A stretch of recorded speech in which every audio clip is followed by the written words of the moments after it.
All right, how is everyone doing tonight? Very excited to be here and go through the fastest way to save $5,000 without limiting lifestyle. Now, obviously, again, using some new software again. So if you're here, please let me know so I can make sure that you can actually hear and see me. There's like a 10-second delay, I think, or something like that. So everything that I'm seeing there is a little bit behind, but let me know that you're here and we can jump straight into it. Wonderful. All right. Awesome. Well, the fastest way to save $5,000 without limiting your lifestyle. Why is that important? Because if you can't save money with speed, with consistency, or while enjoying the journey, you will continue to be disappointed, frustrated, stressed, and genuinely scared about your future. You know, the wheels will keep turning, but you won't go anywhere and never be able to create real, lasting wealth.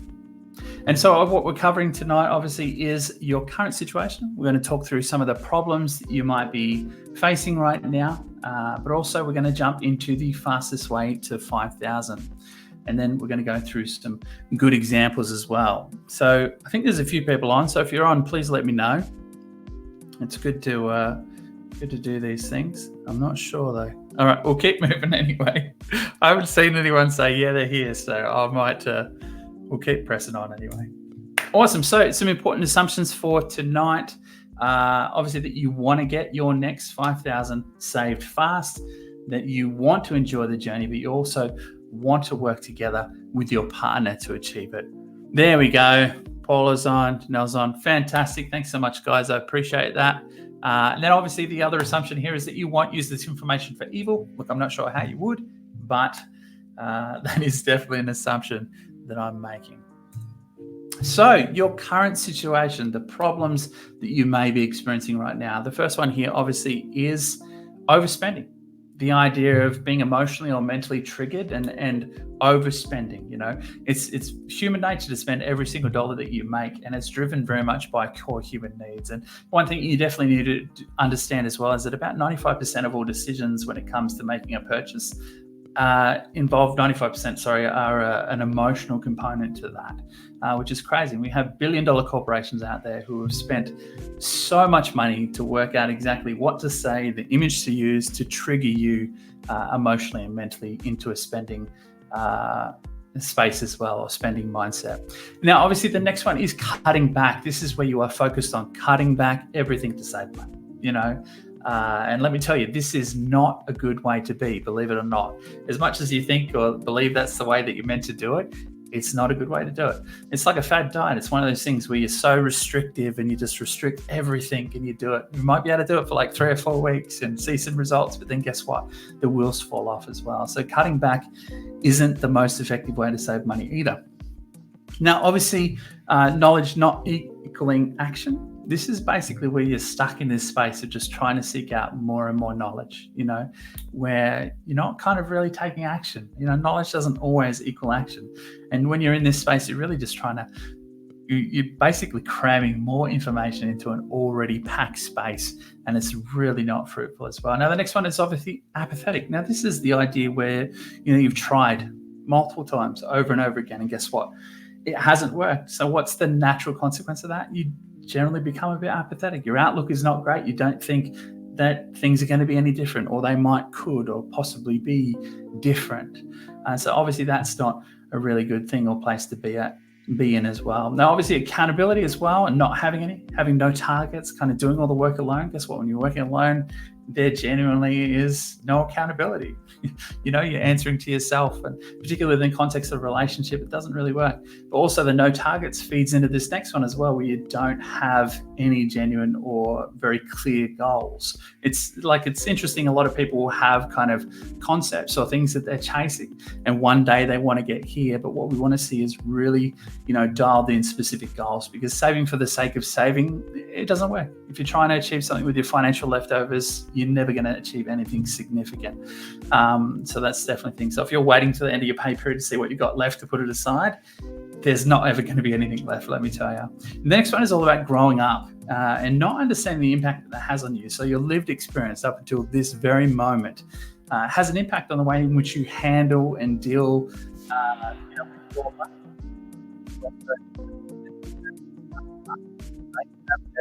Own circumstances growing up that leads to the certain things that they do with their money. And when you don't understand the impact that has and you haven't processed and worked through that, it really is a big problem. The next one is the idea of being focused on the numbers, stuck kind of fixing or tweaking your budget, and this is not a really great place to be in either. Obviously, when we're taught about money, we're taught very much in a maths predominant field, like it's numbers, and we're kind of adding, subtracting, etc.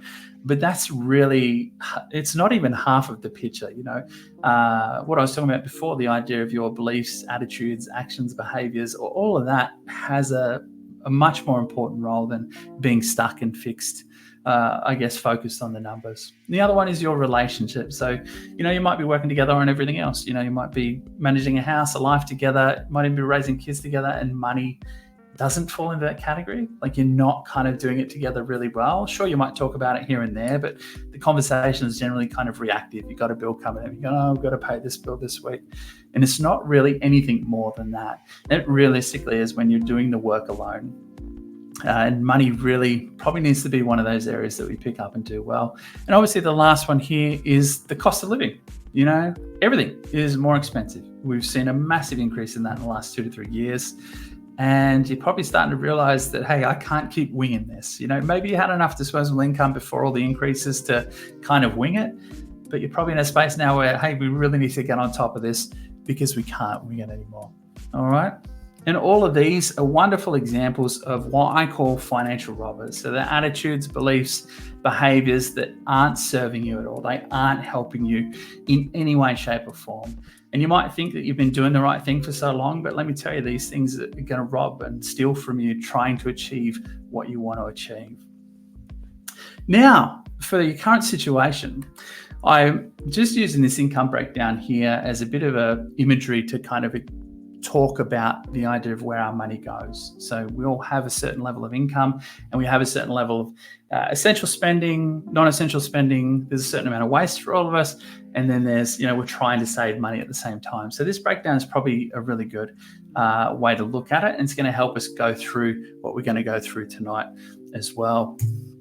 Now, obviously, I want to point out first and foremost and acknowledge the impact that inflation has had on the area of essential, the idea of the cost of housing, all of that stuff, the supermarket bills, buying food, keeping the lights on at home, the bills have basically doubled. And I understand that space, but we're not going to focus in on the essential side of things at this point. Realistically, the fastest way to 5,000 is by focusing in on this non-essential waste and savings category. So I'm going to break down, we're going to go through each of those and how to tackle those and the solutions for each of those. So one of the things, obviously, that I want to do too is provide you with a bit of an example. Now, they're whole numbers just to keep it as easy as possible of what these categories might look like at the moment for you. So the idea is that you're making $2,000 a week. There's 1,000 going there, 500 going on a non-essential, 300 in waste, and 200 in saving. Now, obviously, food appears twice in essential, non-essential. I guess there's a difference between food to live and survive and going out with friends and having a meal and stuff like that. So that's probably just the crossover there. But those are the 4 categories. That's an example of what potentially could be a breakdown for you at the moment. But let's keep moving. So like I said before, all of these areas require different solutions. Okay. And I kind of want to start from the right to the left. And obviously, talking about savings and the idea of savings, for a lot of us, like I was talking about before, is that we wait to see what we've got left, without acknowledging that it's basically human nature to spend every dollar that you make. So one of the best ways that you can prioritize spending is by moving it across as soon as you get paid, out of sight, out of mind, see how you go, living without it. And it's one of the things that I do straight out the gate with a lot of clients that I work with is that we set what's known as a savings baseline, where we kind of decide straight out the gate, we say, okay, what's your nominated figure that you want to save per week, per fortnight, whatever it is. Let's just start moving that across and see how we go. And obviously the concept is that we're doing it before there's any sort of spending, and we're really prioritizing that space as well. It's the old, principle of paying yourself first, all that kind of wonderful stuff that you hear. We really want to engage in that space. Now, the next category of waste, the single biggest kind of lever that we have to pull when it comes to the money that we do waste, and spend on things that are convenient is literally by raising the awareness of what we're actually doing with our money. Okay. And one of the best ways that you can do that is literally by sitting down without the purpose of guilt or shame, but sitting down on a regular basis, generally per week would be better because there's less data to go through, and review all of your spending. Kind of really look into where your money's going, kind of understand where it's traveling, where you're spending it, and what that space looks like. And that's one of the things I also do with my clients straight up the gate as well, is we instigate what's known as team meetings. Now, they're created to kind of be a space not only to raise awareness, okay, but also we look, because we review the spending each week, but also we plan the week ahead, and we have action items, we have open items that, expenses that we're aware of that are coming in a few months, or, whatever that might be. And we also have a space on there to, go through or list out how much we were able to save given our savings baseline. So what our target is and what we were able to do. Now, obviously the sole purpose of this, obviously in raising awareness, is always the fact that you become more intentional. Like, it's a natural byproduct of becoming more and more aware of what you're doing with your money, is that you genuinely become more and more intentional, particularly when it comes to this idea of waste. If you see that you're wasting money on a weekly basis and it's like $100 every week, 150, $200 every week, what happens? You're not going to keep doing that, are you? You genuinely, naturally become more intentional with your money. Now, as far as the non-essential things here, this is always a really, really interesting one for me, because I feel like whenever you're focused in on cutting back and sacrificing everything, this is where you live. You live in this space where you're just getting rid of all of your non-essential, like, okay, so subscription's gone, I'm not going to go and get my hair done, or I'm not going to do this, I'm not going to do that. And you start throwing everything out to try and save as much as possible. But what I'm a big believer on, and I think a better question to maybe ask yourself here, is realistically, what are the 2 or 3 things that I love to do that bring me like a vast amount of enjoyment that I don't want to live without? Like, these are the things that we want to build in, because what we want to do here is, while asking ourselves that question, we also want to start setting targets for what we're trying to get to. And you may not have anything right now, so hey, go pick the $5,000, just go for it and say, okay, that's our first target. Because then guess what we have? We have the target, the thing that we want to achieve, that $5,000 in the bank, but also at the same time, we have those 2 or 3 things that we want to be able to continue to enjoy. And guess what happens is that you will find your balance. For a vast majority of people out there, when they cut and they sacrifice absolutely everything that they love, they cannot find that balance. So what happens naturally is they can't keep doing it. It becomes like that fad diet, or that cycle, on again, off again, kind of budgeting as well. So that's probably the best way to describe that. So that's the solutions. And obviously the purpose of the solutions is to get to this space here, to get to a space where our savings and investing, or whatever that might be, even just savings in general, is increasing. We're minimizing our waste, and we're shrinking our non-essential. We're not getting rid of it altogether. We're just kind of shrinking it a little bit. Now, it's probably hard to see because those images are a bit different there, but obviously the concept here for tonight is that the essential has not changed. That's been the same. Where we've seen the movement has been in the savings space, in the waste space, and in the non-essential space. So it's increase in savings, reduction of waste, reduction in non-essential. Now, obviously, again, highlighting that I'm not getting rid of everything as well, but that's what we're seeing, okay? And what we want to see at the same time as we do these things is that we're working together as a team with our spouse, with our partner, and we're on the same page, and we're both fully aware of what's going on. Because the really beautiful thing that happens when we do that is not only there's a togetherness, a synergy, but at the same time, when we experience any sort of extra income, any sort of more income, whether that be a bonus, or you get your tax back, or you work overtime, now that you're on top of this and you're both fully aware, and we've taken care of all these areas, is that you get to finally decide what you do with this money. For a vast majority of people out there, any sort of extra money that they have coming in throughout the year, they're counting on to survive. They're counting on for whatever reason. But if we can genuinely get on top of these, do these 3 things and really focus in on it, we end up with a cap kind of over our life, and our lifestyle is kind of capped. We don't experience any sort of lifestyle increase, or I guess it's called lifestyle creep too, where, your income increases, so does your spending. We avoid that by doing this. So any extra income, any pay rises, anything like that, we now have the power to tell it where to go instead of it telling us where it needs to go. All right. Now, moving into some examples. This is James and Natasha.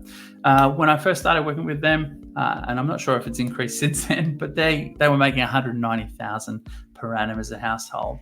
Now, obviously, Natasha was working alone, so guess what? She was stressed beyond belief, and James had his head in the sand. He was quite happy to do so, and he will fully admit that himself. He was quite happy living with his head in the sand. But, by doing these things and focusing on these areas, they were able to get to 20K after 12 weeks. And guess what? There's no more stress. There's more options and flexibility with their kids, and they're working together more effectively, which was an incredible result for them. They've done really, really well. The next one is Jacob and Georgia. Now, obviously, when I first started working with them, it's not true anymore, but it was a single income house. Georgia was on maternity leave, and guess what? She was stressed out of her brain, and the single income was $120,000, and she was absolutely focused on the numbers. She was just focusing about, where I can move things, what I can do, and moving money over to pay this thing over here to then put it back over there. So we focused in on that. We focused in on these things, and the result for them was 30K saved after 6 months. With no more stress and more memorable experiences as a family. I love actually seeing these guys on social media. Georgia's all over it. She puts a lot of family stuff up there, and I get to see them doing fun things as a family. And, it's really great to kind of see, knowing that they've changed things and turned things around in such an incredible way. But they're also more open and honest in their communication around money. One of the things I see quite often is that communication is very reactionary, where you're just kind of talking about this bill that you've got to pay and this other thing. So we can't do this because we've got to do that. But what we're seeing with Jacob and Georgia is a more proactive communication, a communication where they're really actively involved. And, Jacob never really used to be involved, but he is all over it now. He calls himself the foreman, and I think he likes that role. If I'm being honest, he probably really likes calling himself the foreman. But that's their situation, and a wonderful example. Now, obviously, we also have Pete and Deb. They're actually only about 11 weeks into their journey with me. Their joint income is $160,000. When they first met me, Deb was stressed beyond belief, and Deb was working alone. There was no accountability or direction. I mean, she has some goals that she wants to achieve. She has a business that she's running that she wants to be able to get to X amount of money in the bank, so then she can quit her job and focus in on growing her business, which would be fantastic for them. But when they first met them, she was in there alone, and there was no real kind of direction about how they were going to do it. But the result for them was 16K after just 10 weeks. It's probably even more now as we're talking right now, because I think they're into week 11. But there's no more stress, and they're achieving their goals, which is great. And, they're communicating effectively, and they honestly feel really united. One of the things I've loved seeing about these two is Pete has really just picked up his game. Deb used to be working alone, but he's really grabbed hold of this and just gone, do you know what? I want to help Deb quit her job and start a business. And so he's just dived in there with her wholeheartedly, and is doing absolutely everything he can, and is doing an amazing job as well. And the last one here is Brenton and Janelle. So when they first came into my world, joint income was $150K. Janelle was stressed. She was working alone. She was focused on the numbers. And again, it was this space where they had no goals, they had no direction, and they were absolutely winging it. 100% winging it, and they were kind of saving here and there, but then they'd have to pull out of their savings to pay for something that they didn't account for. But there definitely was this sense of winging it. But the result for them is now that $15,000 gets saved every 10 weeks consistently, and it's incredible. It's been years, like maybe a year now, of doing that consistently, and there's no more stress. They're feeling secure. They're doing a fantastic job. They're on the same page. They're focused. And Brenton actually coined this term on one of the calls we had, where he's like, I feel like we have the financial edge now. And I'm like, that's such a good way to put it. They're working together so well, so focused on what's ahead. And Brenton's actually been able to start a business, which has been really wonderful for them and their family. So they're seeing some really incredible things as well. So that's fantastic. So obviously, saving $5,000 fast and not limiting your lifestyle is a process that actually can be systematized. And each of these examples that I've just gone through are couples who have taken my full program. My full program is designed to get you to 15K and beyond super fast. Sometimes it happens quickly, but the idea is that we're going to get there as quickly as we can. And the first milestone or target of that full program is actually getting you to 5K in the bank as fast as possible. That's like our first goal straight out of the gate. And one of the things that I'm actually really excited to kind of go through tonight is actually the fact that I'm now, for the first time, I'm going to be breaking off that first section of my full program to help you get your next 5,000 saved as fast as possible. I've been thinking about doing this for a little while, but it's super exciting. And I'm actually going to start doing that now as a different offer to kind of bring to everyone and kind of go, hey, let's just do the smaller version of this. Let's get you to 5K as fast as possible. So it's very, very exciting. So I guess if you want help getting to that $5,000 saved as fast as possible without limiting your lifestyle, I want you to go to wealthpotentialcalculator.com. The web address is there. It should even be in the description of this video. And I want you to complete the form. And I'm actually going to send you your personalized results, and it'll be very clear on what the next steps are to really take advantage of this offer as well, to get you to 5K as fast as possible, which is super exciting.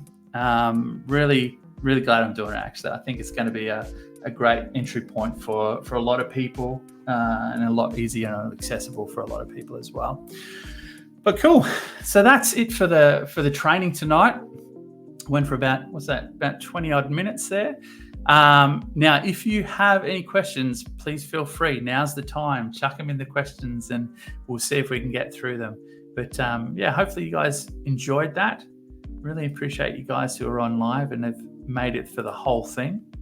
But let's see if we have any questions come up. I'll give you guys just a couple of minutes here.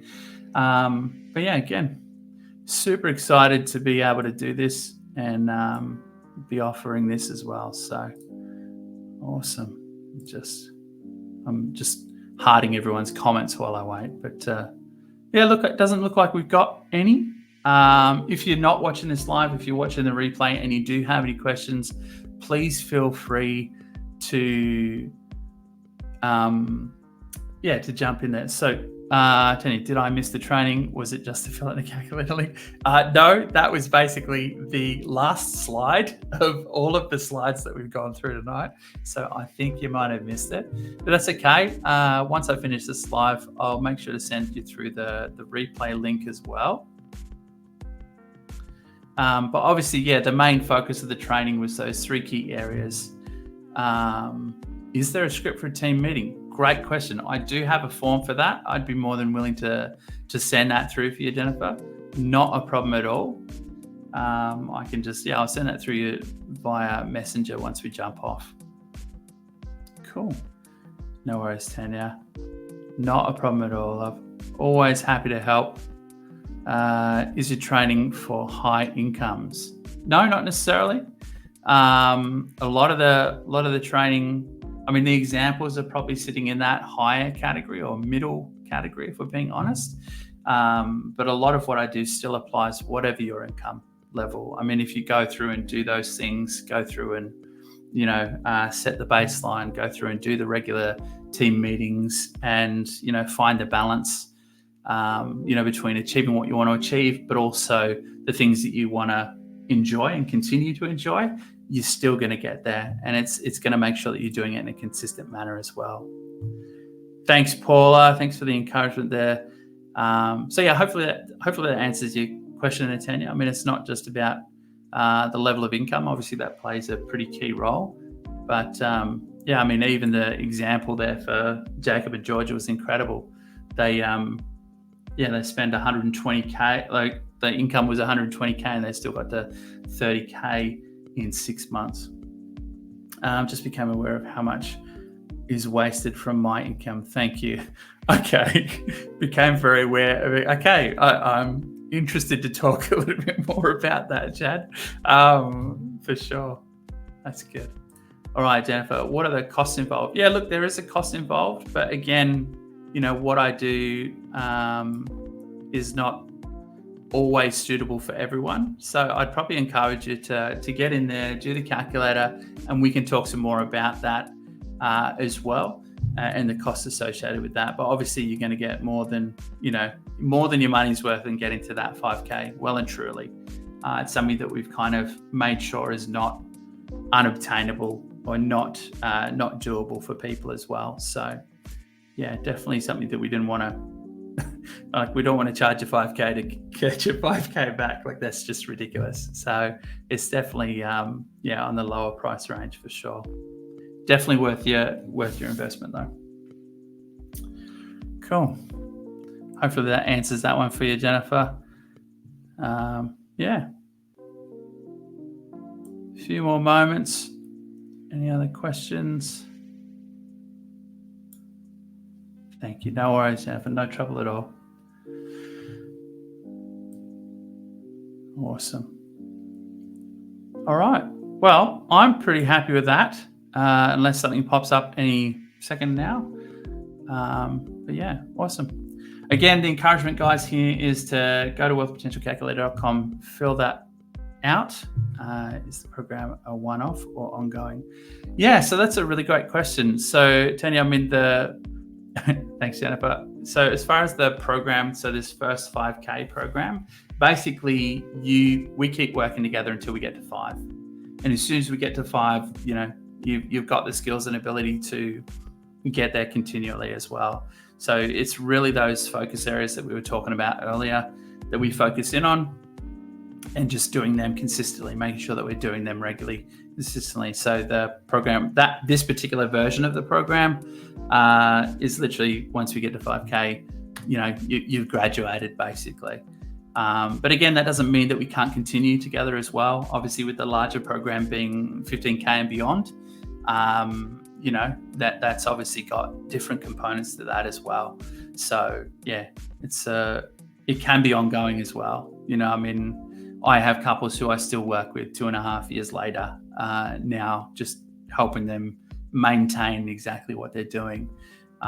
So I think the smaller program, so to get to the 5K, is probably once you get to 5, you graduate. But the larger program, 15 and beyond, generally goes for about 6 months or so. Sometimes it can be a little bit longer, but then once you finish that, there's also options to continue in a different way with me as well. Jacob and Georgia, for instance, that couple who, when they started was single income, etc. I still now work with them, and it's been almost 2 years. Wonderful couple doing incredible things, and just really great to be involved still in their life and helping them achieve their goals as well. So hopefully that answers the question, because there's obviously the larger program, 15 and beyond, smaller program, and then there's another program to continue as well. So hopefully that breakdown makes a whole bunch of sense for you. Cool. Thank you, Jennifer. I will have a beautiful evening.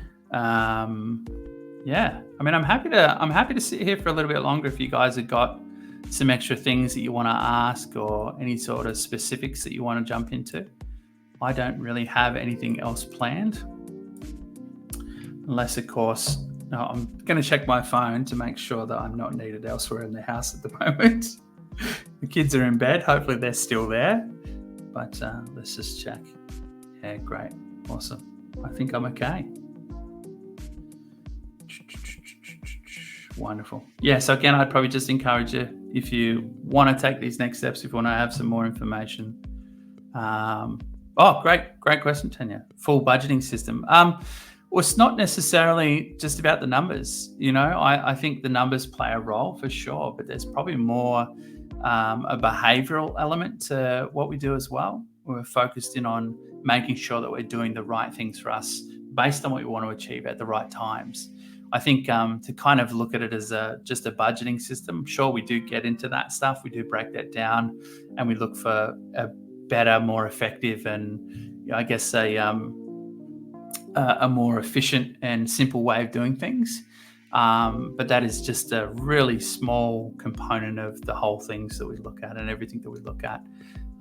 So it's not so much a budgeting system. So yes, but no. I'd probably say so. It's a small part of what I do.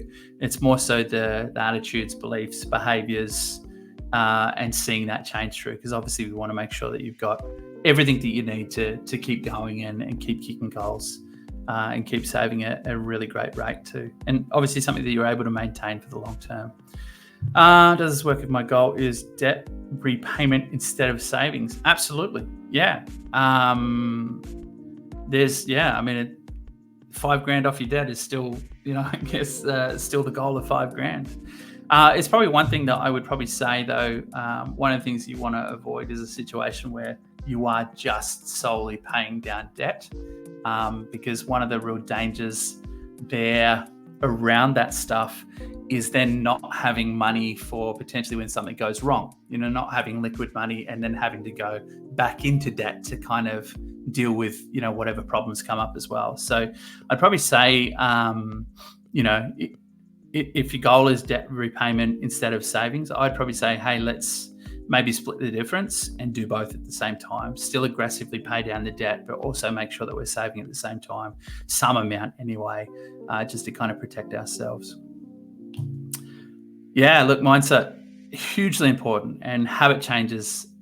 Honestly, I would say it's more important. And I often reflect on a Benjamin Hardy book called Willpower Doesn't Work, where he literally talks about this idea of willpower being like half the story, where it's also very much about this idea of changing the environment in which you manage your money and changing the environment in which you live to ensure that you can actually achieve the goals that you have.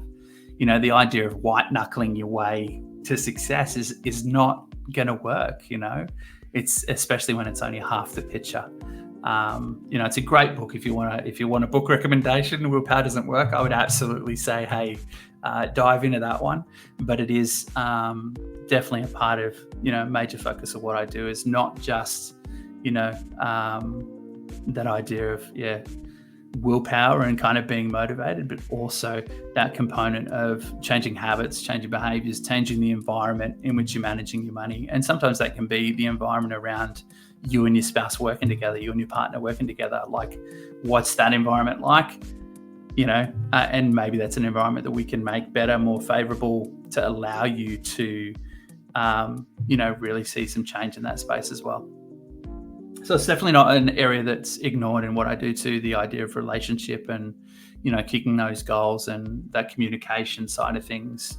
That is absolutely a huge part of what I do as well. So yeah, hopefully that makes sense for you too, Chad, the idea of debt repayment instead of savings. I'd encourage you, mate, to get that done. This will be available to watch as a recording. I had to pop away from the screen to deal with kids. Absolutely.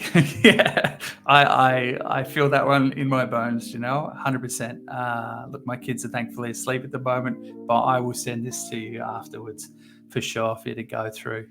Yeah, kids can be crazy. I love my kids, but they're not great sleepers. So I'm surprised I haven't been interrupted, if I'm being honest. So there you go. Absolutely. Cool. Yeah. So hopefully, great. Awesome, Chad. I was about to say, I hope that makes sense, and it does. That's good, mate. Awesome. Cool. All right. Well, I'm pretty happy. I mean, we've still got 5 people on here. So again, if you've got questions, please continue to shoot them through while we're still here. Again, I don't really have anywhere to go. Thought it might be handy to hang around for a little bit. But yeah, I think that's it. I feel pretty comfortable with that. Again, if you want the replay, let me know as well, and I'll send it through in a message as well. Awesome. Well, you guys have a good night. And hopefully that's it. But I will talk to you guys soon. And again, if you're even partially considering this, go to wealthpotentialcalculator.com, fill it out, do it. Then we can talk more about what's next. Awesome, guys. Thank you so much. And I'll talk to you guys really soon.